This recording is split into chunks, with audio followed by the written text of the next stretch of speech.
இவருக்கு 4 லட்சம் பேர் வருவாங்கன்னு இந்த எருமைங்களுக்கு தெரியாது. அப்படியே முட்டுச்சந்துக்குள்ளே அனுப்புறீங்க. பயங்கரமாக பள்ளந்து வண்டி வச்சுட்டு 500 குண்டர்களுக்கு மேலே பயங்கரமான ரவுடிகளை எத்தனை கத்தி குத்து பண்ணான்னு தெரியும். திட்டமிட்ட சதி. இதற்கான தண்டனை 6 மாதத்தில் கிடைக்கும். வீட்டுக்குள்ளே இருந்து அரசியல் பண்ணுறார், வீட்டுக்குள்ளே இருந்து ட்விட்டரில் போடுறாங்க. வெளியே வந்தால் இப்படி மக்களை வச்சு சாவடிப்பீங்க. இப்போ எப்படி வெளியே வர்றது? ஆனால் சொந்த மக்களை ஒருத்தர் வர்றாரு, அவரை எதுக்க முடியாமல் இப்படி ஒரு பாலிடிக்ஸ் பண்ணுறது நீசத்தனமான, ஈனத்தனமான, கேவலமான செயல். கை வச்சு பாரு தமிழ்நாடு என்ன ஆகுதுன்னு.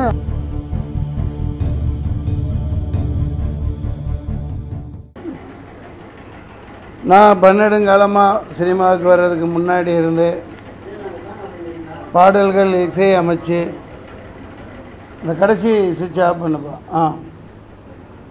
பல காலமாக என்னோடய முதல் படம் ஆரம்பிக்கிறதுக்கு முன்னாடி இருந்து பாடல்கள் இசை எழுதி இசையமைச்சிருக்கேன். என்னோடய படங்களில் பயன்படுத்தியிருக்கேன்.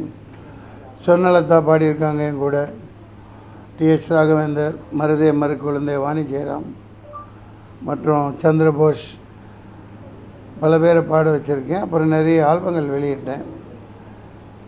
அந்த வகையில் நான் இந்த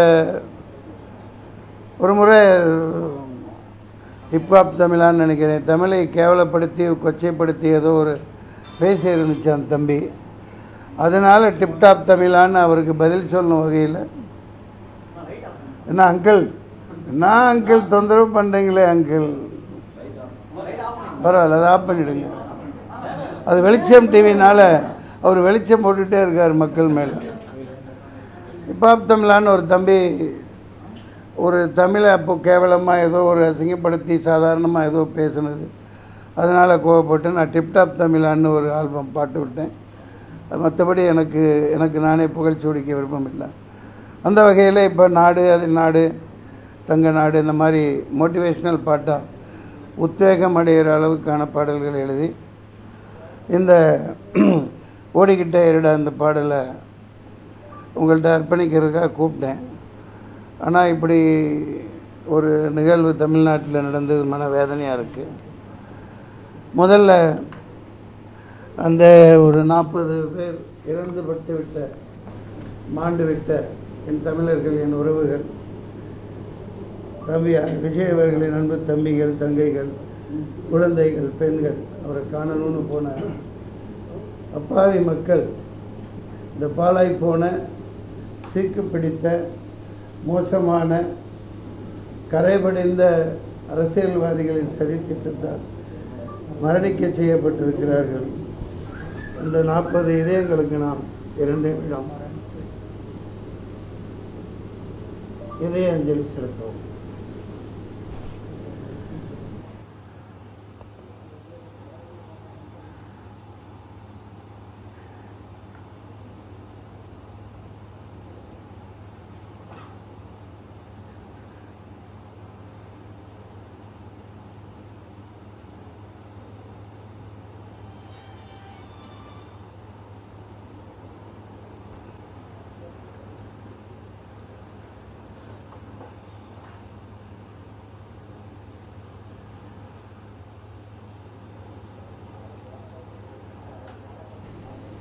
எனக்கு பேசுவதற்கு ஒன்றும் இல்லை. ஆக்கப்பூர்வமான ஒரு விஷயத்துக்காக நான் படப்பிடிப்பு இல்லாத நேரத்தில் இப்படி பாடல் பண்ணி வெளியிட்டுருக்கேன். உங்களை சந்தித்ததில் மகிழ்ச்சி. நீங்கள் தான் கேட்கணும். ஏன்னா 2 நாள்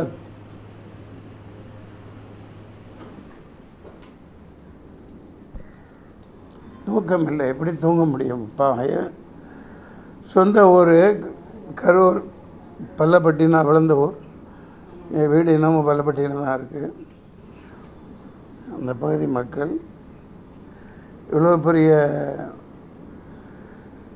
பாவம். அந்த சாகையில், அந்த மரணிக்கையில் அவங்க எவ்வளோ வேதனையில் அனுபவிச்சிருப்பாங்க. கத்தியில் குத்திருக்காங்க, அடிச்சிருக்காங்க, கீழே தள்ளியிருக்காங்க, பள்ளம் வெட்டப்பட்டு உள்ளே தள்ளி விடப்பட்டிருக்காங்க, மிதிப்பட்டு எவ்வளோ துடிச்சு செத்துருப்பாங்கங்கிறத யோசிச்சு பாருங்கள். நம்ம நாட்டில் இப்படியெல்லாம் நடக்குதுங்கையில் எனக்கு ரொம்ப அவமானமாக இருக்குது. வேறு எனக்கு ஒன்றும் சொல்கிறதுக்கு இல்லை. நீங்கள் ஏதாவது கேள்விகள் இருந்தால் கேளுங்க. கரூர் சம்பவத்துல வந்து 41 பேர் பலியா இருக்காங்க. 41 பேர் ஆயிட்டாங்களா? இதை வந்து நிறைய பேர் அரசியல் ஆக்குறாங்கன்னு சொல்றாங்க. இது எப்படி? என்ன வெங்காய அரசியலாக்குறது? உண்மை தானே. ஒரு விஜய் தம்பி நான் வாழ்த்தினேன் வெற்றி விழாவில், லியோ வெற்றி விழாவில். The only one alternative. நாளைய தமிழகத்தின் நாளைய தீர்ப்புன்னு சொன்னேன். முதல் படத்திலிருந்து நான் 10 படம் நடிச்சிருக்கேன் அவர் கூட. அவரோட வளர்ச்சி பிடிக்காமல் அவரை எதுக்கணுன்னா, நீ கொள்கை ரீதியாக எதிர் கூட்டம் போட்டு அவருக்கு பதில் சொல்லு, பேச தெரியலன்னு சொல்கிறியா சொல்லு. உன்னை மாதிரி கொட்டை போட்டு தின்னு பழம் தின்னு கொட்டை போட்டு தொடர்ந்து இந்த நாட்டை நாசமாக்கிக்கிட்டு இருக்கிற உங்களை எதிர்த்து ஒரு ஆள் வர்றான் பேசுகிறான் அப்படின்னா உங்களுக்கு பிடிக்கலைன்னா கொள்கை ரீதியாக எதிருங்க. 4 கூட்டங்கள் மேல் நடந்திருக்கு, நானும் பார்த்துக்கிட்டு தான் இருக்கோம். 4 லட்சம் 5 லட்சம் இப்படி மக்கள் கூடுறாங்க. அப்படி கூடையில் போன வாரம் கூட சொல்லியிருக்கார். அதில் தான் பார்க்குறேன் காணொலியில். நாங்கள் என்ன கேட்குறோம், உங்கள்கிட்ட ஒரு பெரிய இடமா கொடுங்க, மக்கள் நின்று சந்தோஷமாக பார்த்துட்டு கேட்டுட்டு போகட்டும், வேறு ஒன்றும் கேட்கலையே உங்கள்கிட்ட. அது காரணத்தோடு நீங்கள் செய்ய மாட்டேங்கிறீங்கன்னு இந்த நிகழ்ச்சி முன்கூட்டியே சொல்லியிருக்குது இந்த தம்பி. உண்மையாக இல்லையா? அப்புறம் அரசியல் ஆக்குறாங்க அப்படின்னா என்ன? கேவலமான கேடுகட்ட அயோக்கியத்தனமான அரசியல் தானே. சொந்த மக்களை இப்படி காவு கொடுக்கலாமா?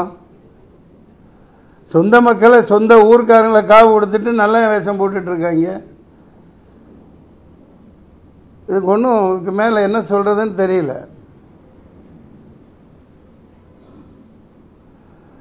வேறு எந்த தாலிகைகள் ஐயா?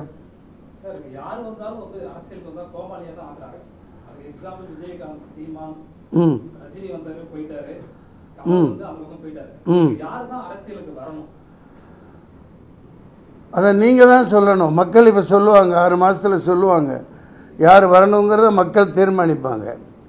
நீங்கள் சொல்கிறது உண்மை தான். சில பேர்கள் சொன்னீங்க, அவங்க கோமாளித்தனமாக நடந்துக்கிட்டாங்க, நம்மளை கோமாளி ஆக்கிட்டாங்க. சில பேர் முடியாமல் கோமாளியாக இருப்பதே நல்லதுன்னு ஒதுங்கிட்டாங்க. பல ஜாம்பவான்களை விலை கொடுத்து வாங்கிட்டாங்க. ஒரு மிகப்பெரிய திமிங்கலமாக முதலையாக அடக்க ஆள் இல்லைன்ற மாதிரி போய்கிட்டு இருக்காங்க. இது ரொம்ப நாளைக்கு இந்த பருப்பு வேகாது. 6 மாதத்தில் மக்கள் இதுக்கான தீர்ப்பை தருவாங்க. அது அந்த பாடல்களில் தான் சொல்லியிருக்கேன்.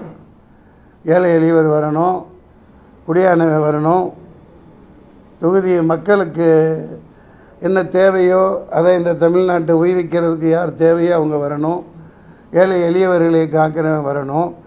அப்படி சொல்லிகிட்டு இருக்கையில் அந்த ஏழையவர்களை குழிக்குள்ளே தள்ளி போட்டு புதைச்சி உடனே வந்து நின்று தான் நான் தான் காப்பாற்றுறேன், இதை பார் ஓடிட்டாப்பில், இந்த மாதிரி அரசியல் பண்ணிகிட்டு இருக்கிறத மக்கள் பார்த்துட்ருக்காங்க. I support to unconditional support to Vijay. You keep going on, keep on working. The rest of the things people will decide. மக்கள் தீர்மானிப்பாங்க.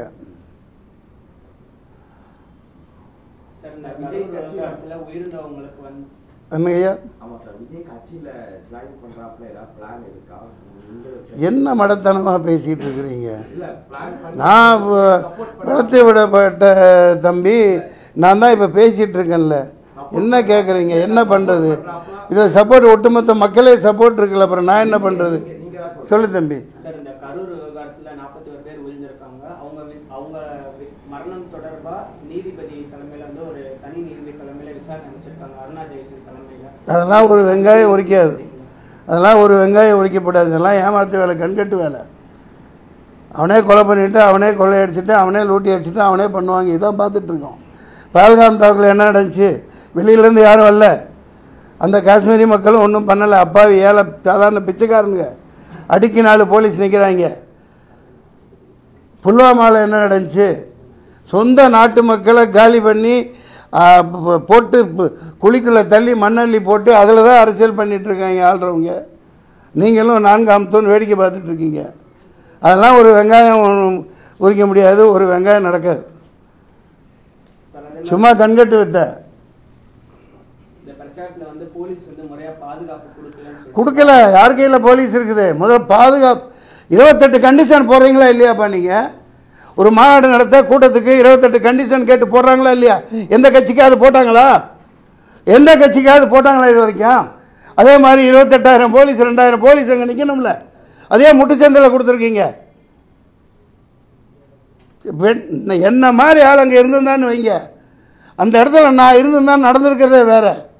99 இப்படி தான் நான் நின்று தேனியில் பயங்கர கலவரத்தை உண்டாக்குனாங்க. ஜீப்பை கவுத்து விட்டாங்க, கரும்பு காட்டுக்கு தீ வச்சுட்டாங்க.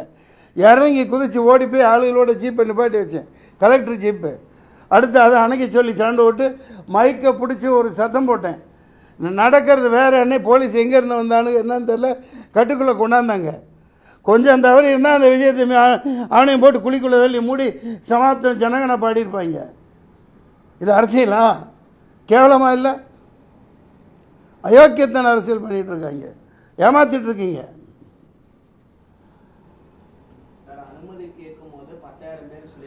டேய், என்ன நீ கொச்ச பச்சை குழந்தைத்தனமா 10,000 பேர் அப்படி தான் சொல்லுவாங்க. 20,000 பேர் சொன்னால் உங்களுக்கு பர்மிஷன் கிடையாதுன்றான்.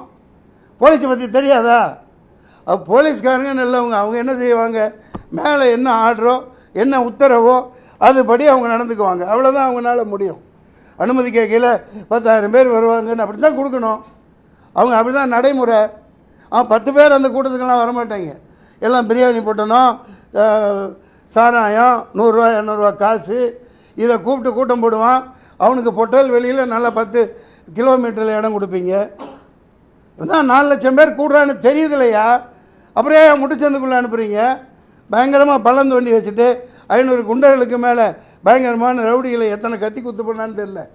நான் சொல்லலை, இந்த மக்கள் சொல்லிகிட்டு இருக்காங்க, வந்துகிட்டு இருக்கு. பார்த்தீங்களா இல்லையா? இப்போ பயங்கரமான ரவுடி ராஜ்யம். எவனை உள்ளத்த அன்னைக்கே உடனே போஸ்ட்மார்ட்டம் பண்ணி உடனே போச்சு முடிச்சாச்சு. ஏன்டா அப்படி வச்சுருந்தா எங்கே குத்துப்பட்டிருக்கு என்னென்ன நடந்திருக்குன்னு தெரிஞ்சிடும். Shame on this politics. அப்புறம் என்ன என்னையும் பார்க்க வந்தது?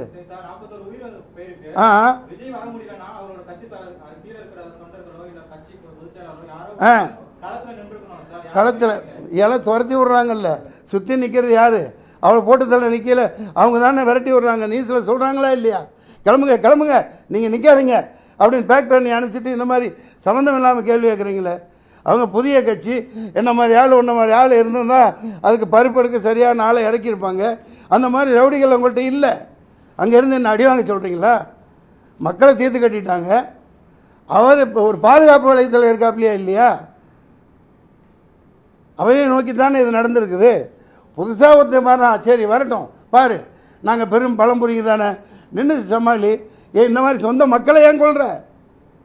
சொந்த மக்களை பக்கத்து தெருவில் வாழ்கிறவன அந்த ஊர்க்காரனை கொண்டுட்டு வேஷம் போட்டு தெரியுறியே, வெக்கமா இல்லை உங்களுக்கு?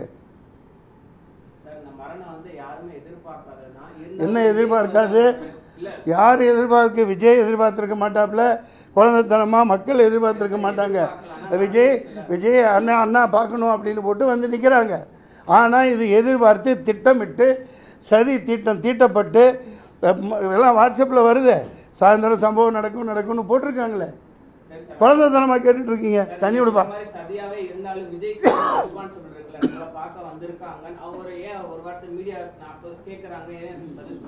நீ வந்து ஏன் பதில் சொல்லியா? சொல்லாமல் சொல்லி ஏப்பா நீ அந்த அப்படியா நீ தெரிவிக்கிறியா?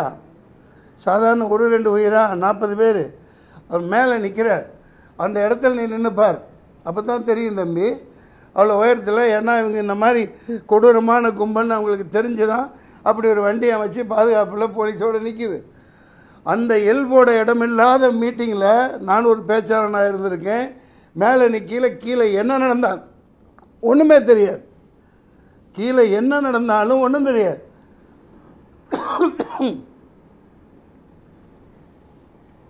செருப்பு வீசுகிறான், கல் வீசுகிறான், கெட்ட வார்த்தையை திட்டுறான். ஒவ்வொருத்தருக்கும் கூப்பிட்டு விஜயகாந்த் மாதிரி கண்டிச்சுக்கிட்டு பண்ணிகிட்டு இருக்க முடியுமா? எவ்வளோ பெரிய ஆபத்தில். நான் அது வண்டி உள்ளே போயிலே பார்த்துருந்தேன்னா திருப்படா வண்டியை பொட்டல் வலிக்கு விட்றா பார்த்துக்கலாம் போலீஸ் கேஸு அப்படின்னு அப்படி எழுதி போடணும். இவங்கள மதிக்கிறதா இல்லை, கொஞ்சம் கூட பிரயோஜனம் இல்லை. தெரிஞ்சாதானே காவல்துறை அப்படி ஒரு சந்துக்குள்ளே போய் நிப்பாட்டுறாங்க. திட்டமிட்ட சதி. இதற்கான தண்டனை 6 மாதத்தில் கிடைக்கும். சரி, அதுக்கு என்ன? இப்போ 40 பேர் சாவலையா? வருத்தப்படுறியா? இப்போ எதுக்கு சொல்கிறீங்க? தொண்டர் கண்ட்ரோல். அது எத்தனை கட்சி? யார் ஆரம்பித்த கட்சி? எத்தனை வருஷத்து கட்சி? அங்கே ஒவ்வொருத்தனும் எப்படி இருப்பான்? பருப்பு எடுத்துருவான்ல, அவர் யார்? சாதாரண ஆளா? தொலைச்சிடுவார்ல. எடப்பாடிக்கு அவ்வளோதான் கூட்டம் கூப்பிடும். இவருக்கு 4 லட்சம் பேர் வருவாங்கன்னு இந்த எருமைங்களுக்கு தெரியாது? தெரியாதா? நில்லுப்பா, நீ ஏதோ எழுதி வச்சு போட்டு பிஜேபி அனுப்பிச்சிட்டு போல. யார் அனுப்பிச்சான்னு தெரியல. நீங்கள் கேளுங்கப்பா. ரத்தம் கொதிக்குது, தூக்கம் இல்லையா? மூஞ்சியை பாருங்களேன். நான் ஒரு நடிகன், சாதாரண கூலிக்கு மாரடிக்கிறவன்.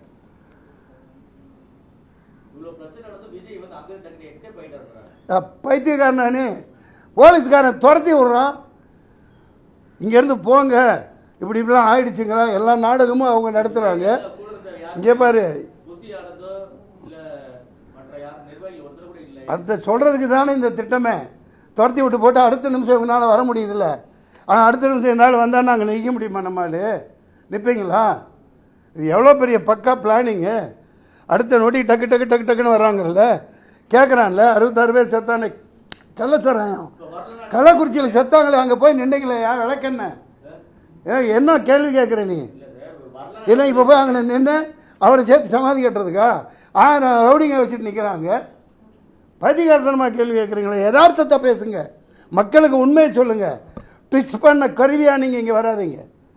நான் எனக்கு என்ன, கூட நடித்தவன். மக்கள் பார்த்துக்குவாங்க, மக்கள் பார்த்துக்குவாங்க. நான் ஒரு அதே தான் சொல்கிறேன். இப்போ அவர் வராமல் இருந்திருந்தா என்ன சொன்னீங்க? வீட்டுக்குள்ளேருந்து அரசியல் பண்ணுறார், வீட்டுக்குள்ளேருந்து ட்விட்டரில் போடுறாருந்தீங்க. வெளியே வந்தால் இப்படி மக்களை வச்சு சாவடிப்பீங்க. இப்போ எப்படி வெளியே வர்றது? யார் பாதுகாப்பில் வர்றது? சொல்லுங்கள். போதும். நன்றி, வணக்கம், சந்திப்போம். நல்லதே நடக்கும். யாரும் கேட்குறீங்க தெரியல. நன்றி, வாழ்க வளர்க. தப்பு செய்தவன் தண்டனையை அனுபவிப்பான். அவ்வளவுதான். ஏப்பா, ரத்தத்தில் தமிழன் இருக்குது. அது நாளைக்கு ஐடியா இருக்குது, சேர்றது இருக்குது. இதுன்னா அது எப்போ நடக்குமோ அது நடக்கும். அதை பற்றிலாம் நான் கவலை இல்லை. உணர்வு பூர்வமாக ஒருத்தனுக்கு இப்படி தமிழ் இனத்தை கொண்டு ஒரு சொந்த மக்களை சாகடித்து அரசியல் பண்ணுறான். அதை கண்டிக்கிறது என் தலையாய கடமை. நான் கண்டிக்கிறேன். நான் சொல்கிறதுக்கு ஒன்றுமே இல்லை. அது அவர் பார்த்துக்குவார். அவருக்கு இருக்கு எல்லாம். ஒரு கட்சியை நடத்திட்டு போகிறவருக்கு இருக்குது. நான் அறவரை சொல்கிற அளவுக்கெல்லாம் சத்யராஜ் மாதிரி ஆள் கிடையாது. அவர் பெரிய மனுஷன், உயர்ந்த மனுஷன். வாங்க, பாய். புரியல. பாடல்கள் நீங்கள் தான் சொல்லணும். பாடலை பற்றி நானே சொன்னால் இவர் கேட்குற மாதிரி ஆகிடும். நான் ஒன்றும் சொல்ல மாட்டேன். பாடல்களை மக்களுக்காக அர்ப்பணிச்சாச்சு. நான் தொடர்ந்து வாரத்துக்கு 2 பாட்டு அது நீங்கள் நினச்சிட்டு இருந்தா. இது பெரிய ஜாம்பவான்களையே எல்லாத்தையும் தின்னுட்டு முதல்ல உட்காந்துருக்குது. அது எவ்வளோ நாளைக்கு இருக்கும்? எவ்வளோ நாளைக்கு உங்கள் ராஜ்யம் நடக்கும்? பார்த்துக்கிறேன். எத்தனையோ கொடுமைகளை தாங்கிட்டு நிற்கிறேன். நான் என் படம் சரக்கு எடுத்து 4.5 வருஷம் 4.5 கோடிக்கு மேலே போச்சு. வெளியிட முடியல. பல சிக்கல்கள். இன்னும் ஓடிடியில் வெளியிட முடியல. வித்தும் கூட. என் சொந்த அண்ணன் பையன், அண்ணன் மருமகன், பள்ளப்பட்டியில் சவுக்கத்தலி சொந்த அண்ணன். அவரோட மருமகன் ஜமாலோட அண்ணன் தான் சாதிக் பாட்சா. எப்படி கொலை பண்ணாங்க என்னங்கிறத வைக்கவே சொல்லியிருக்கார். எனக்கு தொடர்பு இல்லை, யாரு கூட தொடர்பில் இல்லை. என் தொடர்பு இல்லாததுனால ஊற்றி மூடி சாவடிச்சு பண்ணிட்டாங்க. எத்தனையோ இப்படி அரசியல் படுகொலைகளை நிகழ்த்தியிருக்காங்க. ஆனால் சொந்த மக்களை ஒருத்தர் வர்றாரு, அவரை எதுக்க முடியாமல் இப்படி ஒரு பாலிடிக்ஸ் பண்ணுறது நீசத்தனமான, ஈனத்தனமான, கேவலமான செயல். அது இறைவன் பதில் கொடுப்பான். 6 மாதத்தில் வந்து அதுக்குரிய நடவடிக்கை நடக்கும். மயிர பண்ணுவீங்க, பண்ணு, கை வச்சு பாரு தமிழ்நாடு என்ன ஆகுதுன்னு. பண்ணுறவனை விட்டு போட்டு விஜயை கைது பண்ணிங்க. போங்கப்பா, பொழப்பு கட்டலாம். சொரக்காய்க்கு உப்பு இல்லைன்ட்டு பண்ணு, கைவை. நெக்ஸ்ட், பாய்.